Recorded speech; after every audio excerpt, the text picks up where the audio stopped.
하나씩 하나씩 이제 치료하기 위해서 또 거쳐야 될 단계가 있으니까 그 단계들을 우리가 이제 하나씩 볼까요? 첫 번째는 우리가 지난 전 단계에서 했던 게 뭐냐 하면 우리 자신의 상처를 표현하는 단계였습니다. 표현을 하다 보면은요, 실제로 경험이 있으시겠지만 우리가 표현하지 않고 꾹꾹 닫아놓고 가급적이면 잊어버리려고 하는 이유가 그거를 생각하고 기억하면 기억할수록 어때요? 다시 그때의 아픔들이 되살아나요. 그때 감정들이 다시 지금 여기에서 다시 경험하게 되니까 고통스럽고 힘들어요. 그래서 가급적이면 안 하고 싶은 거죠. 그런데 이 과정을 꼭 거쳐야 된다고 지난번에 말씀을 드렸습니다. 아프지만 힘들지만 다시 돌아보기 쉽지만 싫지만 다시 돌아보는 과정. 그래서 그 과정에서 다시 되살아나는 감정, 또다시 두려움과 또다시 스스로에 대한 자존감이 떨어지는 거, 이런 어떤 그런 것들에 대해서 자기를 돌볼 필요가 있습니다. 자기의 마음을, 상처받은 마음을. 보통은 이 상처를 받고 나면은 자기 자신에 대해서 오히려 탓을 하거나 자기 자신에 대해서 부정적으로 바라보는 게 참 많거든요. 근데 돌보는 게 필요하고요. 돌본 다음에 비로소 우리가 그 다음 단계로 이제 볼 수 있는 것은 이 마음 안에서 무엇이 정말 나한테 이렇게 상처가 되고 아픔이 되었을까를 이렇게 한번 살펴보는 게 필요해요. 왜냐면 치료하는 데는 그걸 정확하게 살펴볼 필요가 있습니다. 그리고 살펴보고 나면은 그 다음 단계로 내가 상처를 받고 그러다 보니까 내가 내 안에 쌓인 부정적인 것도 많이 있다. 그런데 그것만 있을까? 긍정적인 건 없을까 하는 것도 한번 탐색해 보는 것. 그것이 이제 상처가 남긴 것을 탐색해 보는 과정일 겁니다. 그 다음 마지막으로 상처 상황을 재구성해 보자. 이 재구성한다는 것은 뭐냐 하면은요, 내가 이게 상처가 아직까지 치유되지 않고 지금까지 그대로 남아있다는 것은 그때 상처받았던 그 당시 상황에 내 생각도 내 감정도 그때 내 행동인 게 다 그 자리에 머물러 있다는 겁니다. 다 과거로 지나간 상처인데 그 자리에 머물러 있기 때문에 그 감정이 그대로 느껴지고 그 생각이 머물러 있기 때문에 그냥 화가 나고 기분이 나쁘고 그 사람에 대한 어떤 감정들이 그대로 다시 되살아나는 겁니다. 그럼 재구성한다는 것은 지금 바라보는 지금 관점에서 그때는 내가 좀 더 생각이나 내 안에 있던 어떤 지혜나 인생을 바라보는 어떤 관점이나 세상을 이해하는 어떤 폭이나 모든 것이 지금보다는 좀 더 좁았을 거예요. 좀 더 경험이 적었을 거란 말이에요. 이게 지금 관점으로 다시 한번 바라봐서 그때의 상처를 다시 한번 내가 해석을 해보고 다시 한번 지금 관점에서 한번 설명을 해보자 하는 것이 재구성입니다. 만약에 재구성이 되면 어떨 것 같아요? 상처가 그전과는 다르게 보여요. 상처가 없어진다는 의미가 아니라 다르게 보이게 되고 다르게 보이면은 내가 관리하기가 쉬워지는 거죠. 그래서 이 단계로서 우리가 상처 치유의 과정, 치료의 과정을 거치게 되는데 하나씩 하나씩 조금 이렇게 다시 한번 설명을 드리면서 한번 가볼게요. 상처받은 마음을 이제 돌보는 건데요. 상처받은 마음이라는 것은요, 뭐라고 표현할 수 있냐 하면 보통 상처를 받고 나서 자기가 마음을 이렇게 풀어가려고 그러면은요, 감정이 일어나면은 대부분의 사람들이요, 그걸 참으려고 그래요. 눈물이 나면은 그 눈물도 참으려고 그러고, 또 내가 그때 막 북받치는 여러 가지 생각들이나 그때 어떤 다양한 감정들을 왠지 좀 뭐라 그럴까요? 억누르고자 하는 그런 마음들이 같이 일어납니다. 그런데 자기 마음을 돌본다는 것은요, 그런 감정들을 억압한다는 것은 인정하지 않겠다는 의미잖아요. 그걸 존중해주지 않겠다는 의미예요. 그래서 자기를 돌보는 거는 아이를 돌볼 때는 어떻게 해요? 아이가 오줌 싸는 거를 우리가 야단쳐요? 안 그러잖아요. 아이가 엉뚱한 짓 하고 나를 귀찮게 해도 돌본다는 마음으로 만약에 접근한다면 아이 그거 하나하나를 존중하면서 위험하지 않도록 지켜주고 그쪽으로 가지 않도록 사실 예방해 주는 것이 돌보는 어떤 개념일 거예요. 그럼 나를 돌본다는 것은 내 안에서 일어나고 있는 모든 생각들, 모든 감정들, 그때 어떤 그런 것들을 있는 그대로 존중해 주는 걸 말이에요. 눈물이 나면은 그냥 눈물이 나도록 그걸 존중해 주는 거예요. 인정해 주고 허용을 해 준다는 거죠. 분노가 일어나면은 그 분노를 있는 그대로 존중해 주는 거죠.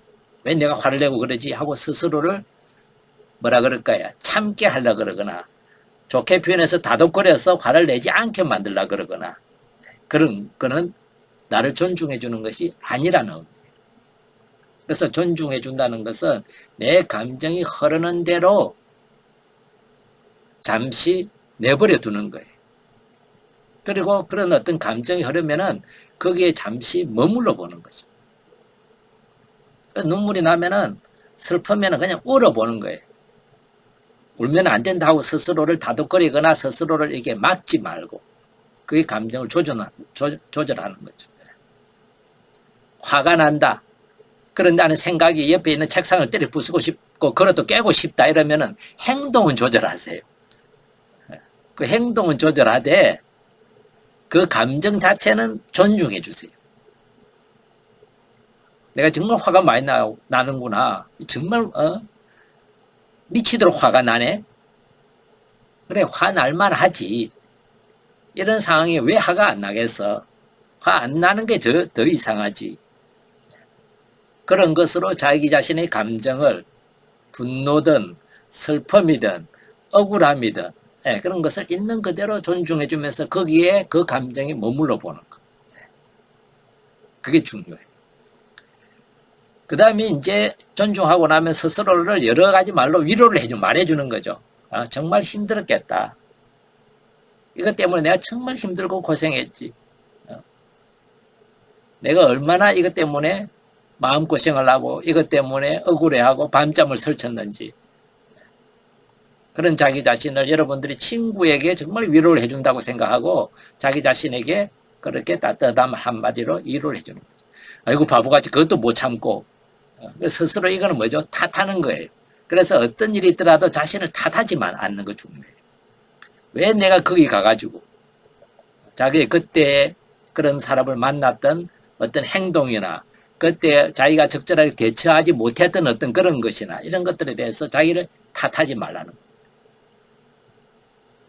안 그래도 상처난 사람에게 그래서 아파하는 사람에게 책임을 그 사람에게 묻거나 그 사람에게 또 책임을 지우는 어떤 그런 행동들은요 상처를 더 나게 하고 가중시키는 거예요. 그런 것이 실제로 많이 일어나거든요. 상처가 안 될 수 있는 것도 더 상처를 키울 수 있는 위험이 돼요. 예전에 제가 상처 얘기할 때마다 이 예를 잘 드는데요. 예전에 라디오를 듣고 있는데 라디오에서 이런 얘기를 했어요. 어떤 딸이 지금 결혼해가지고 아이도 낳고 키우고 이러는데 자기한테는 이제 상처가 하나 있는데 그 상처가 초등학교 저학년 때 경험했던 그 상처인데 아직도 안 풀어지고 그게 엄마에게 가지고 있는 상처인데 꼭 말을 해야 되겠는데 기회가 안 나는데 그런 얘기를 하면서 그 상처를 이렇게 설명을 했어요. 시골에서 이렇게 태어나서 살고 있는데 요즘은 뭐 수돗물도 있거나 집에서 틀면 물이 나오지만 옛날 시골은 우물에 가가지고 물을 길어와서 집에 있는 큰 독에다가 물을 이렇게 부어놓고 거기서 떠다가 쓰고 이랬어요. 그런 경험이 있으신지 모르겠는데 저도 그 경험이 기억이 나거든요. 그런데 엄마가 밥도 하고 뭐 설거지도 하고 이런 걸 보고 아이가 엄마가 물이 필요하다. 평소에 이제 엄마의 그런 어떤 집에서 일하시는 걸 잘 아니까 엄마를 도와주고 싶어가지고 도와드리고 싶어가지고 자기가 물을 떠러 간 거예요. 근데 독이 보면 큰 독들이 있잖아요. 아이가 이제 초등학교 저학년이다 보니까 키도 안 크고 그러는데 보니까 독을 들여다 보니까 물이 저 독 아래에 있어요. 그래서 막 힘들게 그냥 바가지를 가지고 물을 풀려고 버둥거리다가 독에 거꾸로 빠진 거예요. 근데 독에 아무리 빠져도 독에 밑바탕에 물이 고여 있으니까 얼굴이 거기에 닿으려 그러고 그러니까 팔로 가지고 버티면서 이제 얼굴이 물 속에 담기니까 막 공포에 질린 거죠, 아이가. 그 놀래가지고 막 버둥거리다가 독이 넘어져서 깨진 거예요. 아이는 다행히 살은 거예요. 그런데 엄마가 독 깼다고 그냥 난리를 친 거예요. 근데 사실 엄마는 애가 왜 독 깼는지 모르는 거죠, 그죠? 근데 아이가 자기는 죽을 뻔했는데 엄마로부터 위로를 받고 싶었는데 야단을 맞은 거죠. 어땠을까요? 그 죽을 뻔한 공포 더하기 그것도 엄청난 상처예요. 그죠? 거기에다가 엄마로부터 비난을 받음으로 해가지고 이 상처가 한마디로 덤으로 큰 상처가 되었다는 것을 이 라디오에서 얘기하는 걸 제가 들었습니다.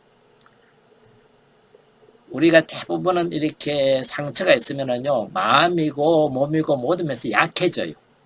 그 약해진 부분에서 또 다른 어떤 압력이 가해지면은 이 상처는 낫기는커녕 더 악화되거나 훨씬 더 덧나게 된다는 거. 그래서 상처받은 마음을 돌보기 위해서는 자기 자신에게 위로를 하는 거 참 중요해요. 그리고 어떤 일이 있더라도 스스로를 탓하지 않는 거. 자기를 탓하기 시작하면은 상처는 결코 치유되거나 조금씩 나아가는 과정을 거칠 수가 없습니다. 좀 나으려 그러면 딱지 또 떼고, 좀 나으려 그러면 딱지를 또 떼는 거하고 마찬가지가 뭐냐 하면은 자기를 비난하고 탓하는 거예요. 그래서 마음을 돌보는 것, 특히 상처 났을 때, 내가 지금 강인하고 내가 좀 의지력이 있고 스스로에 대해서 안정감이 있을 때는 스스로에 대해서 뭘 잘못하는지, 내가 어떤 것으로 다시 방향을 잡아야 될지에 대해서 스스로를 모니터링해서 각오를 다지고 이런 거 괜찮아요.